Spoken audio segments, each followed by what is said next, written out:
I often get this question. I'll end here. I often get this question like, man, Jesus was dying on this cross. He's absorbing all this wrath, and he's getting punished, and then people start mocking him. Do you guys remember this?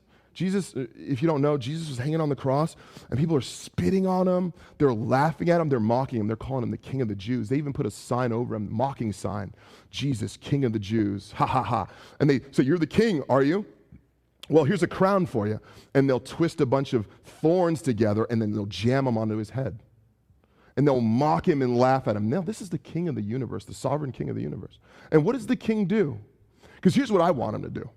Like, I watch a lot of superhero movies. I would love to see Jesus, boom, break off the cross and just start, just lightning bolts, just hitting them all. Guys are like, oh no, I should have repented. And they're going to hell. They're all going to hell. Jesus is like, go, hell for you, hell for you, hell for you. Like Oprah, you know what I mean? You go to hell, and you go to hell. And everyone's just getting hit with lightning bolts. And then Jesus goes, I told you I was the king, you know? And then fiend, like, it's over. That's what I wanted to happen. But instead, that's not what happens, is it? What happens? Jesus dies. 6 hours on a cross, he dies. Why does he die? Jesus dies because he knew that the truest form of judgment was right around the corner.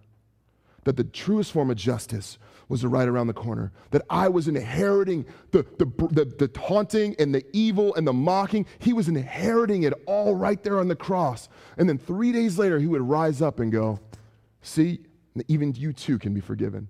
It was like this is the biggest turn of events in the Bible, like a total 180.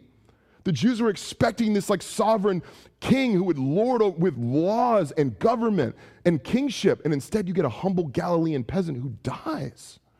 And he says, actually, you were thinking just in the physical. Spiritually, I just absorbed all of your wrath. You can be free to go if you would believe in me as your king. Now, the same is true for all of you here today. If you're someone here, you say, I'm a Christian, I get angry all the time, and I don't know how to get rid of it. You need to tap into the power of your King Jesus, and you need to give meaning back to the cross and his crucifixion. You've robbed meaning out of the cross when you're angry and enact judgment on others. Jesus has paid for the judgment. Now, if you're here and you're like, man, I don't even know about this Christianity, I'm still figuring all this out. God can pay the penalty for your wrath as well. That you are a sinner by nature and choice. And you could just raise your hands. I mess up all the time, don't I? I hurt other people, don't you? Jesus is willing to absorb that wrath as well meant for you and put it on him. Should you turn your back to your sin and turn your face to him? Relent of your wrath and experience the true joy that is in the cross. Let's pray.